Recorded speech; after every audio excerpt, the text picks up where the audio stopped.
friends, welcome to kavithasamayalarai. இன்னைக்கு நம்ம பார்க்க போற ஸ்பெஷல் ரெசிபி ரொம்ப நல்ல சுவையான சேமியா கேசரி. ரொம்ப அருமையான ஸ்வீட் ரெசிபிங்க இது. டக்குன்னு ஒரு 10 நிமிஷத்துல செஞ்சிடலாம். ரொம்ப நல்லா இருக்கும். கம்மியான பொருட்கள் தான் தேவை. ரொம்ப ஒரு சிம்பிள் ஈஸி ரெசிபி. வாங்க நல்ல ஒரு சுவையான சேமியா கேசரி எப்படி பண்றதுன்னு பார்க்கலாம்.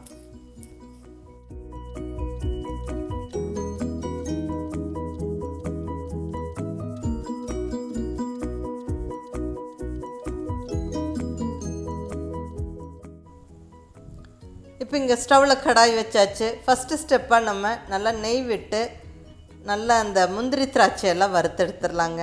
இங்கே 2 ஸ்பூனுக்கு மேலே நெய் சேர்த்துக்கிறேன். நெய் கொஞ்சம் சூடாகட்டும்.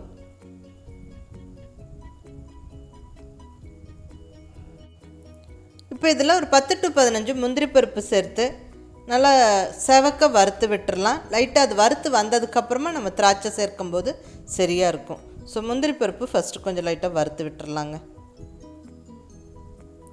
இப்போ இந்த ஸ்டேஜில் நம்ம எடுத்து வச்சுருக்கிற 10-15 திராட்சை சேர்த்து நல்லா அதுவும் வறுத்து விட்டுறலாம். ஸ்டவ்வை மீடியம் ஃப்ளேமில் வச்சுக்கிட்டே வறுத்து விடுங்க.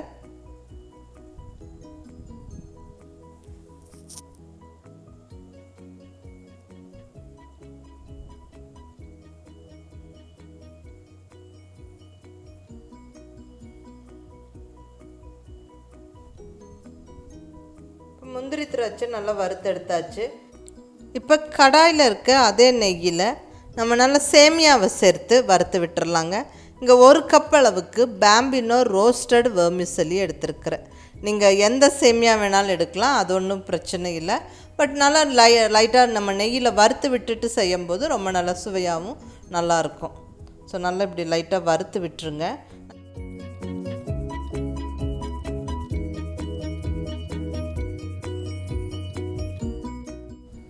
இப்போ 1 நிமிஷம் நல்லா அந்த சேமியாவை வறுத்து விட்டுட்டு நம்ம ஒரு கப்பில் எடுத்து வச்சிடலாம். அவ்வளோதான், சேமியா இப்போ ரெடியாக இருக்குது.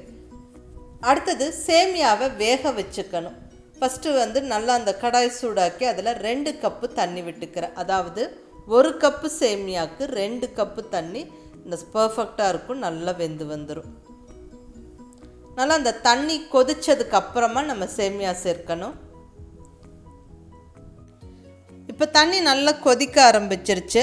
அந்த பபிள்ஸ் விட்டு கொதிக்க ஆரம்பிச்சிருச்சு. இப்போ நம்ம வறுத்து வச்சுருக்கிற சேமியாவை சேர்த்து விட்டு நல்லா கலந்து விட்டுறலாங்க. நல்லா இந்த தண்ணியில் நல்லா வெந்து அந்த தண்ணியெல்லாம் சுண்டி ரெடியூஸ் ஆகணும்.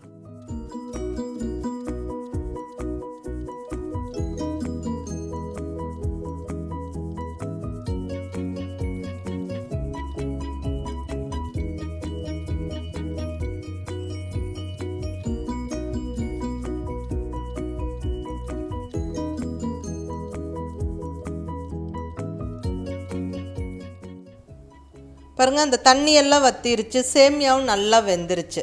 நல்லா குக் ஆயிடணும். சேமியா நல்லா வெந்துடணும். அதுக்கப்புறம் தான் நம்ம சர்க்கரை சேர்க்கணும், இல்லைன்னா சேமியா சரியாக வேகாது. இங்கே 1 கப்பு சேமியாவுக்கு 3/4 கப் அளவுக்கு சர்க்கரை சேர்த்துக்கிறேன். பர்ஃபெக்டாக இருக்கும். மற்றபடி உங்களுடைய டேஸ்ட்டுக்கு தகுந்த மாதிரி நீங்கள் சர்க்கரையோட அளவு கூட்டவோ குறைக்கவோ செஞ்சுக்கோங்க. நல்லா அந்த சர்க்கரை சேர்த்து நல்லா கிளறி விட்டு நம்ம அது மறுபடியும் வேக வைக்கணும். சர்க்கரை சேர்த்ததுக்கப்புறம் மறுபடியும் நல்லா இளகி லிக்விடாக ஆகும். அதுக்கப்புறம் அது அப்படியே கெட்டிப்பட்டு வரும்.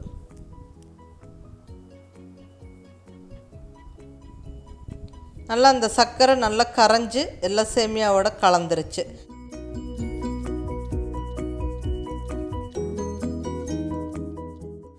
இப்போ இந்த ஸ்டேஜில் கொஞ்சமாக ஏலக்காய் பொடி, இது சர்க்கரையோட பொடிச்சு வச்ச ஏலக்காய் பொடி ஒரு 1/2 ஸ்பூன் சேர்த்துக்கிறேன்.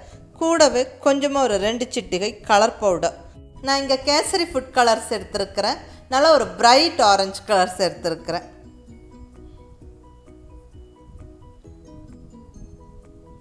ஃபுட் கலர் ஸ்கிப் பண்ணிவிட்டு குங்குமப்பூ சேர்த்தும் செய்யலாம். இங்கே நான் கேசரி பவுடர்ஸ் எடுத்துருக்கிறேன். நல்லா கலர்ஃபுல்லாக அல்வா மாதிரி இருக்குது பாருங்கள். அவ்வளோதான், ஆல்மோஸ்ட் நம்மளுடைய சேமியா கேசரி ரெடி ஆயிடுச்சு.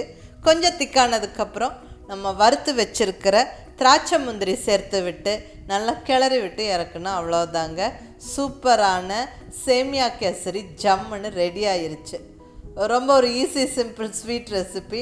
கண்டிப்பாக ட்ரை பண்ணி பாருங்கள், ரொம்ப நல்லாயிருக்கும். ட்ரை பண்ணி பார்த்துட்டு எப்படி இருந்துச்சுன்னு உங்கள் ஃபீட்பேக் சொல்லுங்கள். பிடிச்சிருந்தால் லைக் பண்ணி ஷேர் பண்ணி கமெண்ட் பண்ணுங்கள். கவிதா சமையலறை சப்ஸ்கிரைப் பண்ணி என்னோடய மற்ற ரெசிபிஸும் வீடியோஸும் பாருங்கள். தேங்க்யூ.